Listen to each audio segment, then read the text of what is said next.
Tu veux faire de l'étalonnage, mais ton PC ressemble plus à ça qu'à ça. T'es sûr?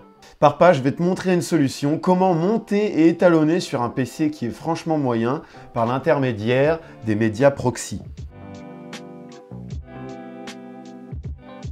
Pour ce faire, on va venir changer le codec de notre image.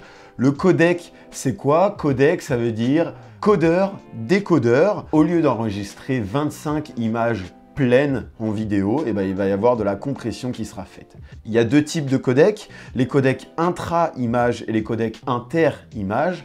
Inter-image, il va compresser les images entre elles, alors que intra-image, il va prendre une image et c'est les pixels qui va compresser entre eux. Voilà, avec par exemple 4 infos de pixels, il va sortir 2 pixels et ça va pouvoir compresser l'image. C'est donc par cet intermédiaire qu'on va pouvoir faire en sorte que notre PC moyen puisse faire tourner des montages plutôt sympas. On a déjà importé 3 rushs dans l'ordinateur. Est-ce qu'ils peuvent être lus en temps réel? Oui, on le voit juste ici à 24 images par seconde. Mais sachant qu'on va venir rajouter des effets dessus à l'avenir, imaginons qu'on va faire un montage et un étalonnage, on a tout intérêt à générer des médias proxy. Alors pour l'étalonnage, je vous conseille vraiment les codecs intra-image, pas de inter-image. Pour le montage, vous pouvez faire avec des inter-images. Je vous conseille quand même d'être sur des intra-images pour tout ce qui est travail. En diffusion, le codec de diffusion H264, c'est un codec inter-image et ça passe très très bien. Pour générer vos médias proxy, on va aller dans les paramètres du projet. Hop, on va aller dans Master Settings, c'est juste ici, et on va descendre, descendre, descendre jusqu'à arriver sur la page Optimized Media and Render Cache. Et on va aller dans Proxy Media Résolution. Ici, on va choisir la résolution de nos médias proxy. Je vous conseille de mettre Quarter si vous avez un PC qui est raisonnable. Si c'est vraiment pourri, vous descendez encore en bas. Ici, on va mettre Car. Hop. Ici, je vous conseille deux codecs. Le ProRes ou alors le DNX. Le ProRes, il sort de chez Apple. Le DNX, il sort de chez Media Composer. Moi, je mets par habitude du DNX. Donc là, par exemple, DNX HRSQ, je vous le conseille. C'est plutôt raisonnable. Si on va sur du LB, ça commence à être franchement moyen. On met SQ. Hop, là, il y a aussi les médias optimisés. Là, pour l'instant, on est sur les proxys. Les médias optimisés, c'est une autre manière de pouvoir optimiser son projet pour qu'il tourne sur des PC moyens.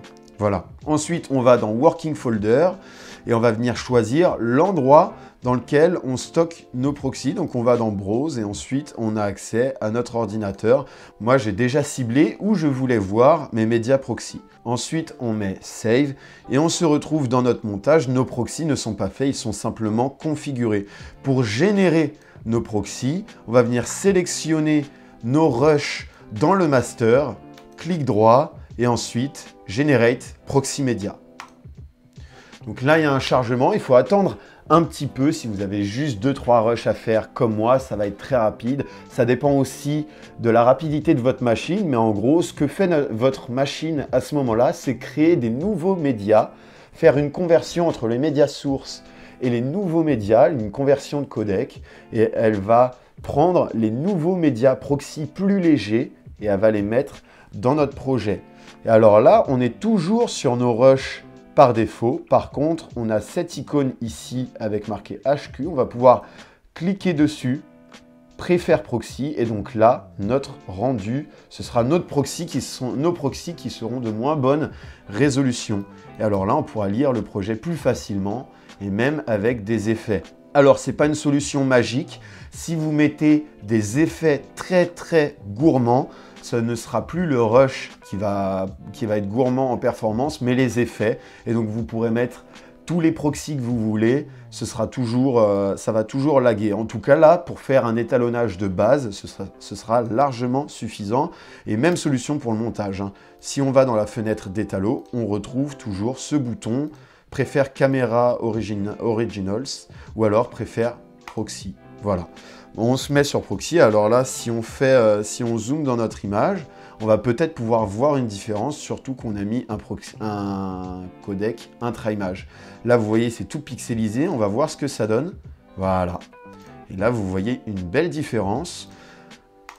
Et alors, à partir du moment où on n'a pas une machine de guerre, moi je vous conseille vraiment de faire cette technique, même si c'est pour mettre un codec plus fort que le DNX SQ, vous pouvez mettre le DNX HQ ou du ProRes 422. Par exemple, quand vous avez du ProRes 444 à la base, vous pouvez mettre du ProRes 422 en proxy. Ce sera des très bons fichiers et vous pourrez travailler en bonnes conditions. Donc voilà, vous pouvez aller dans votre fenêtre d'étalonnage. Ici, vous pouvez mettre proxy et vous pourrez régler tout ce qu'il faut ici. Je tiens juste à vous dire quelque chose. Quand vous aimez utiliser l'outil Qualifier, je vous conseille de le faire en Préfère caméra originale. Je vais vous montrer la différence. Ici, on prend l'outil Qualifier. On veut, imaginons, sélectionner les teintes de peau. Hop, voilà, les teintes de peau. Si je zoome, là, on est en HQ. Si je mets en Préfère proxy, vous voyez, ça se détériore et notre sélection n'est plus précise. Voilà. Donc là, moi, je vous conseille de mettre en Préfère caméra originals. Et pour pas mal d'outils, c'est assez important. C'est plutôt pour les rendus, pour les visuels qu'on pourra aller vers les proxys et ce sera très important. Une chose extrêmement importante, au moment de l'export, on va descendre, aller dans Advanced Settings, hop, et ici, on va décocher Use Media Optimisé et Use Proxy Media. Voilà, on les décoche parce que si on les coche, si on coche Proxy Media, il va exporter nos médias proxy. Et non, nous, on veut récupérer une belle qualité à la sortie de notre vidéo. Voilà comment utiliser les médias proxy. J'espère que ça vous aura aidé. Ne déboursez pas 2000 balles, du moins pas tout de suite. Vous pouvez encore utiliser le plein potentiel de votre ordinateur avant de le faire. Je vous laisse laisser un petit like si ça vous a aidé. Vous pouvez faire un tour sur le site internet et puis vous abonner à la chaîne YouTube. On va faire une vidéo comme ça toutes les semaines. Allez, je vous laisse moi.